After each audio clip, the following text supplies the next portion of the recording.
konstelasi politik di Maluku Barat Daya, saya lihat rival yang paling berat itu ada dua, BTN sama Kaluedo. Independen juga, tetapi kalau dipantau dari rekam jejak digitalnya di sosial media masih unggul Kaluedo, setelah itu BTN.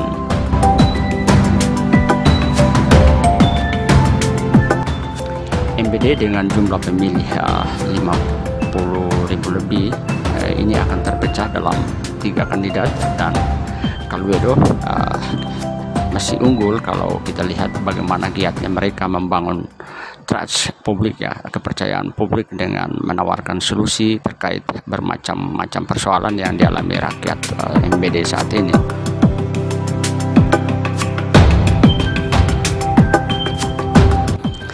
Paket BTN boleh menyampaikan ini solusinya, tetapi rakyat juga akan bertanya apa yang sudah dilakukan.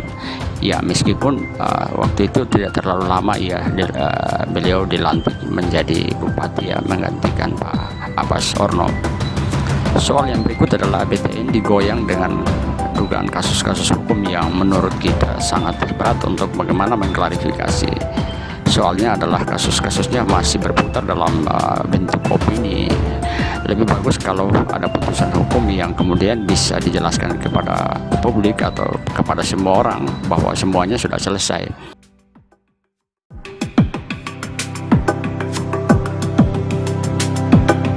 Tetapi kan ini tidak. Nah, di situ tantangan berat paket BTN. Kalau Pak Niko Kili-Kili, beliau adalah sosok yang baru, tanpa masalah, dan hanya memiliki kerinduan untuk mengabdi di daerah itu. Tidak ada masalah hukum yang menurut kita pernah atau dihadapi khususnya di Maluku Barat Daya.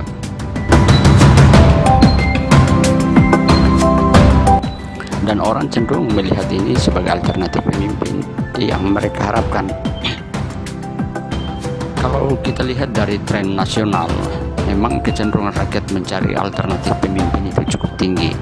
Saya mencontohkan di Bintuni, Papua Barat, dan Pegunungan Bintang di Papua. Banyak kasus yang dialami petahana dan membuat mereka sulit menjelaskan apa yang akan dikerjakan pada 5 tahun lagi. Di Pegunungan Bintang itu sampai petahana tidak hadir dalam debat hanya karena dorongan publik terhadap kasus yang dialami. Kemudian meminta petahana menjelaskan secara tuntas apa yang sudah dikerjakan.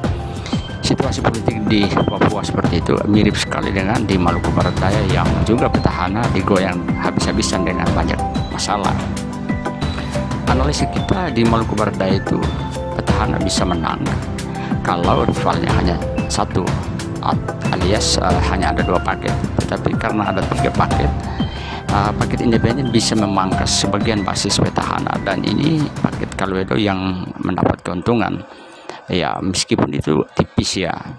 Kita lihat saja nanti ya hasilnya di Desember ini. Hal yang paling penting di sini adalah Pak Abbas Orno mendukung adiknya, meskipun PDIP memprotes itu. Tetapi barangkali rakyat MBD juga tahu bahwa emosional adik dan kakak itu tentu tidak bisa hilang. Yang menurut banyak informasi, Pak Abbas Orno punya fondasi politik dan fanatik yang cukup mengakar, ya. Pak Abbas sudah menjadi figur publik yang hari ini beliau hadir di mana saja, masa pendukungnya itu besar, dan itu yang menguntungkan paket Kaluedo. Selain itu juga infrastruktur PDIP di Maluku Barat Daya itu juga sebagian besar, kalau boleh dibilang bahwa andilnya juga Pak Abbas Orno. Istilah orang, meskipun di panggung mereka lawan, tetapi di belakang itu bisa juga berbeda pilihan.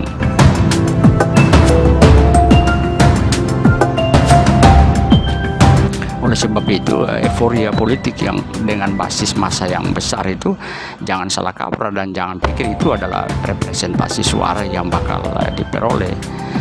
Begitulah kira-kira editorial kita pada Pilkada Maluku Barat Daya 2020 ini. Kita berharap rakyat semakin sejahtera dan semakin lebih baik.